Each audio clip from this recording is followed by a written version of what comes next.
আজকে যে ঘটনাটি আমি শেয়ার করব, উনি যার সাথে যিনি আমাকে এই ঘটনাটি শেয়ার করেছেন আমার এক স্টুডেন্ট আর কি। তার দাদার সাথে ঘটেছিল ঘটনাটি। এটা 1971 সালের জানুয়ারি মাসে এই ঘটনাটি ঘটে।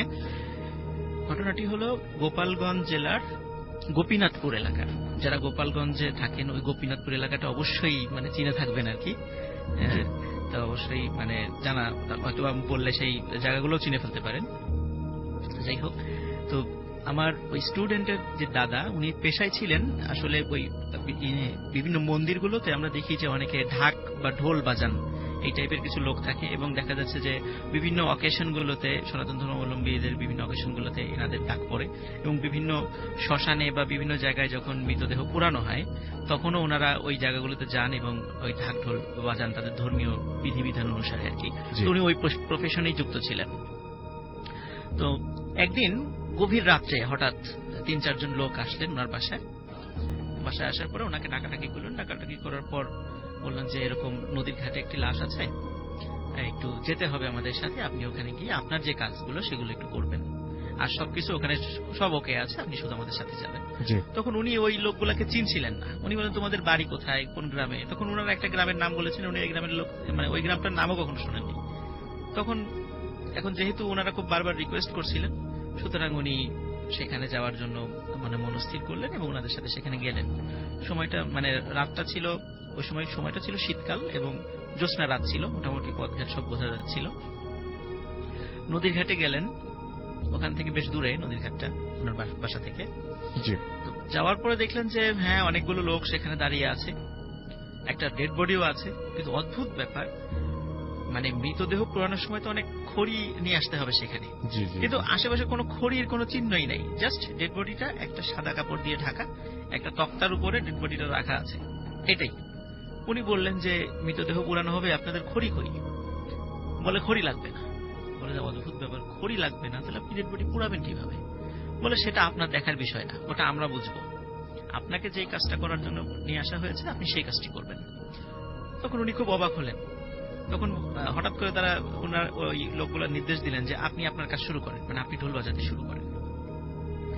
উনি খুবই অবাক হয়েছিলেন, কিন্তু তারপরও যখন বারবার ওরা বলছিল একটু ভয়ও পেয়েছেন, উনি ওনার কাজ শুরু করে দিলেন। তখন ওই ঢোল বাজাতে বাজাতে উনি খেয়াল করলেন যে হঠাৎ করে ওই যারা দাঁড়িয়ে ছিল ওনারা হাতে মাটির এক ধরনের পাত্র ছিল, ওনারা একে একে নদীর কাছে যাচ্ছেন। নদীর কাছ থেকে ওই নদীতে ওই পানিটা ভরে নিয়ে এসে ওই মৃতদেহ শরীরের উপরে ঢেলে দিচ্ছেন। আচ্ছা, তো উনি আরো অবাক হলেন যে কি হচ্ছেটা কি এখানে, যে এরকম ঘটনা কেন ঘটছে, উনি কিছুই বুঝতে পারছিলেন না। উনি হঠাৎ খেয়াল করলেন এই যে পানি ঢালা হচ্ছে এবং ওই জ্যোৎস্না রাতে বোঝা যাচ্ছে, ওনাদের কাছে আলো ছিল, যে ওই ডেড বডি থেকে মাংসগুলো খুলে খুলে নিচে পড়ে যাচ্ছে। অদ্ভুত ব্যাপার, ডেড বডি থেকে মাংস, ওই পানি ঢালছে আর ডেড বডি থেকে মাংসগুলো খুলে নিচে পড়ে যাচ্ছে এবং মাংসগুলো পানিতে ধুয়ে ধুয়ে আবার নদীর ভিতরে চলে যাচ্ছে।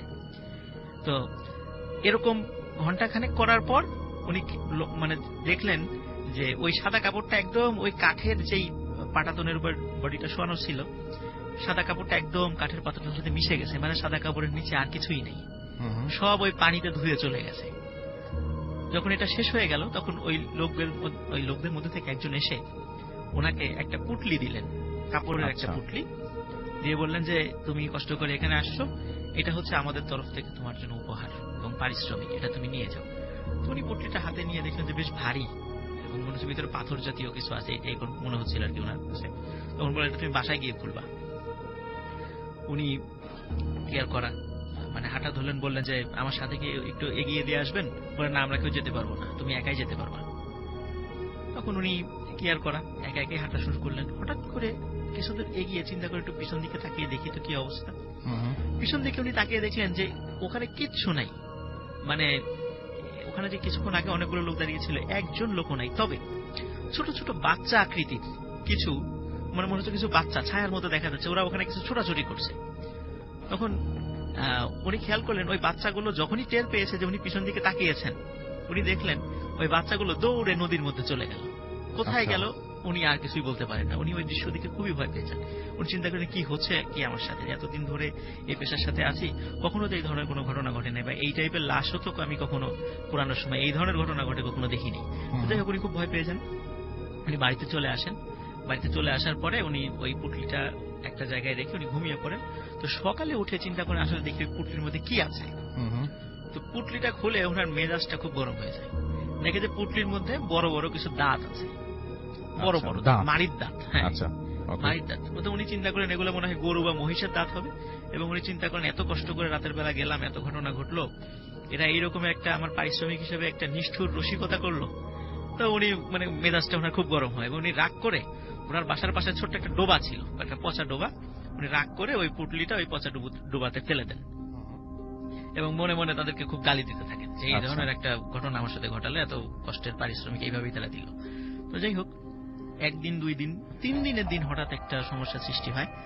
উনি মানে রাতের বেলা শুনছিলেন যে রাসেল ভাই, ওই পুকুরে যদি মাছ থাকে, মাছগুলো যদি পানিতে নড়াচড়া করে বা শব্দ করে, এক ধরনের শব্দ হয় কিন্তু মাছের শব্দ। তো উনি রাতের বেলা শুনছিলেন ওনার পাশের ওই ডোবা থেকে মনে হচ্ছে যে বড় বড় কিছু মাছ আছে, এরকম শব্দ করছে। তো উনি চিন্তা করেন যে এই ডোবাতে তো কোনো মাছ থাকার মানে কথাই না, মানে কিছুই নাই, ওখানে একটা পচা ডোবা, ওখানে মাছ বেঁচে থাকারই কথা না, এখানে মাছ আসলো কোথা থেকে বা এরকম শব্দ হয় কিসের থেকে। উনি সকালবেলা গেলেন, চিন্তা করলেন যে আমি একটু বড়শি ফেলে দেখি আসলে এখানে মাছ টাছ আছে কিনা। তো বড়শি ফেললেন, অনেকক্ষণ বড়শি ফেলার পরও একটা বারের জন্য বড়শিতে কোনো মাছের কোনো মানে ঠোকা দেয় নাই, কিছুই হয়নি, মানে বুঝলেন যে এখানে কিছুই নেই। মনে করছেন হয়তো বা মনের ভুল, কিন্তু প্রতি রাত্রেই এই একই ধরনের শব্দ উনি পাচ্ছিলেন। এবং শুধু উনি পাচ্ছিলেন না, আশপাশ থেকে কয়েকজন প্রতিবেশী বলেছে, কি ব্যাপার, তুমি তোমার ডোবায়, এই পচা ডোবায় মাছ ছাড়লা কবে? মাগুর মাছ ছেড়েছো না কি মাছ ছেড়েছো, আমাদের কিছু কিছুই বললে না খাওয়ানোর ভয়ে। এরকম ভাবে বিভিন্ন লোক বিভিন্নভাবে রসিকতা শুরু করলো। তখন উনি বলছেন যে না, আমি তো এটা কিছু ছাড়ি নাই। তো এটা নিয়ে খুব মনের ভিতরে কিউরিসিটি জাগলো। উনি চিন্তা করলেন যে যেহেতু দিনের বেলা মাছের অস্তিত্ব পাওয়া যায় না, রাতের বেলা পাওয়া যায়, উনি রাতের বেলায় বড়শি নিয়ে মাছ ধরতে যাবেন ওখানে।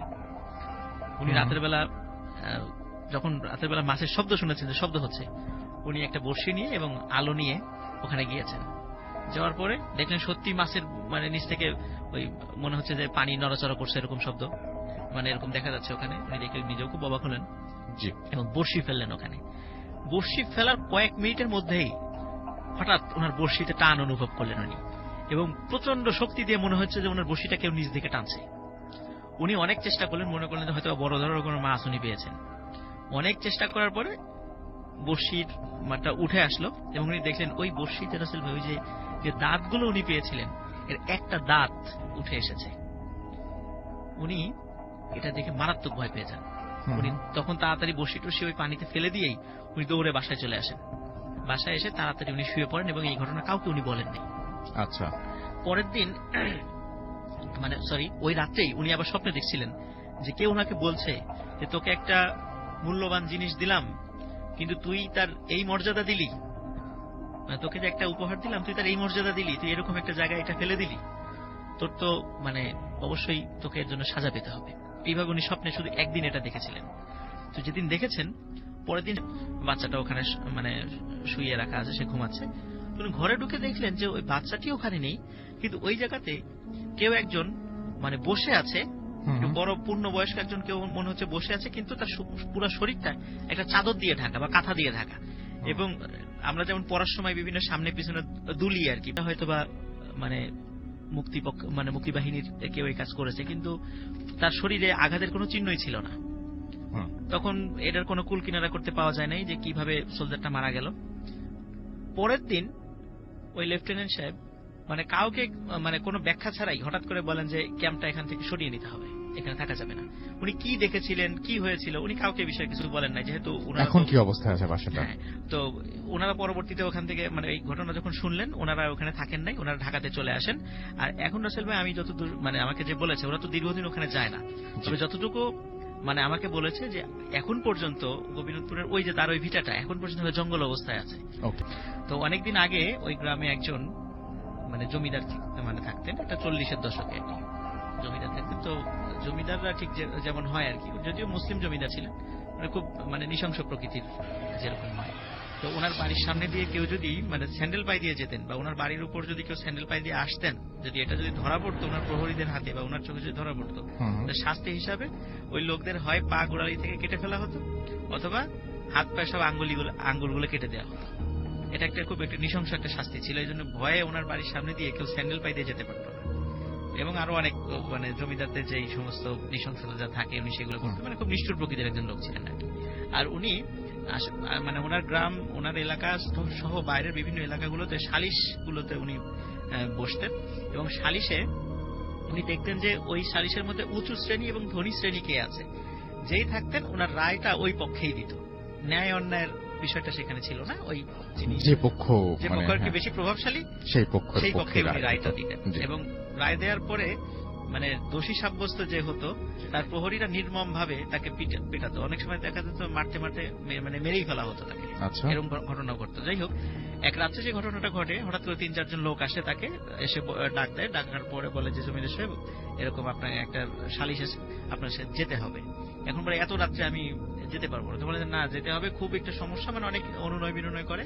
তখন বলে যে কোন গ্রাম, যখন গ্রামের নামটা বলে তখন ওই গ্রামটা চিনলেন না। তখন বলে যে আপনার ঠিক 3-4 গ্রাম পরেই ওই গ্রামের অনেক লোক আছে, আপনার এখানে আসে, আপনি যাদেরকে চেনেন ওনারাই আপনার কাছে মানে আপনার কাছে আমাদেরকে পাঠিয়েছেন। তো যাই হোক, উনি ওনার প্রহরীদেরকে সাথে নিয়ে, মানে ওনার যে নিরাপত্তা যেগুলো থাকে সেগুলো সব সাথে নিয়ে ওনারা গেলেন। তো অনেক দূর যাওয়ার পরে দেখলেন হ্যাঁ ঠিক আছে, 3-4 গ্রাম পরে একটা বিশাল মানে ধুধু বালুকাময় একটা স্থানে এসে পৌঁছালো।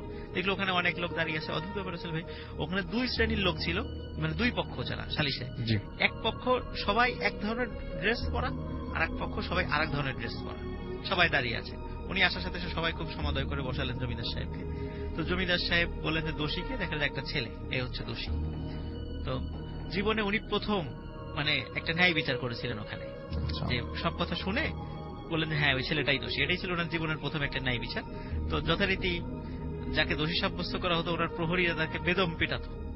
তো যখন ওই ছেলেটাকে দোষী সাব্যস্ত করা হয় তাকে খুব নির্মম ভাবে পিটিয়ে মানে জখম করা হয়। জি। উনি পরবর্তীতে ওখান থেকে বাড়িতে চলে আসেন। বাড়িতে চলে আসার পর যখনই উনি বাড়িতে ঢুকবেন, হঠাৎ করে প্রহরীরা বলে যে জমিদার সাহেব মানে একটা জিনিস তো আমরা ভুলে গেছি, সেটা হলো ওই যে লোকগুলো আমাদেরকে ডাকতে আসছিল ওরা কেউ ওনার মুখের মধ্যে দিয়ে হাত ঢুকিয়ে ওনার হৃৎপিণ্ডটা টেনে বের করে নিয়ে এসেছে, আচ্ছা। এবং যার ফলে ওনার মৃত্যু ঘটে।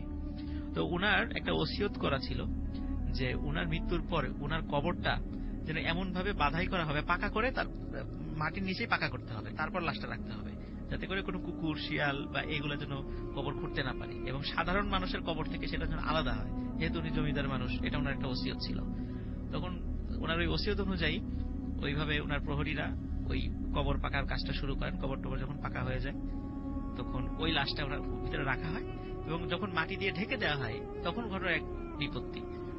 বারবার শুধু উপরের মাটিটা ভেঙে পড়ে যাচ্ছিল নিচে, কিছুতেই মানে এই কবরটাই করা যাচ্ছিল না, মানে ওইভাবে দেয়া যাচ্ছিল না, নর্মালি যেভাবে কবরগুলো হয় কিছুতে দেয়া যাচ্ছিল না। শেষ পর্যন্ত যিনি জানাজা পড়িয়েছিলেন উনি বলেছিলেন যে এইভাবে কবর দেওয়া হবে না, ওনাকে একটা সাধারণ কবরে কবর দিতে হবে। অবশেষে আরেকটা সাধারণ কবর খোঁড়া হয়, সেখানে ওনার কবর দেওয়া হয়। তো এইভাবেই ওনার জীবনের ইতি ঘটে। তো ওই যে যারা যেখানে উনি গিয়েছিলেন বিচার করতে গিয়েছিলেন, ওনার সাথে কারা ছিল, কিভাবে ছিল, এটা অনেকটা রহস্য রয়ে গেছে। ওই ঝিনাইদহের এই ডেফলবাড়ি এলাকায় এই ঘটনাটি এখনো লোকের মুখে প্রচলিত। যারা ওই এলাকার আছেন বা শুনছেন তারা হয়তো এই ঘটনাটার সাথে অবশ্যই পরিচিত থাকবেন। Thank you.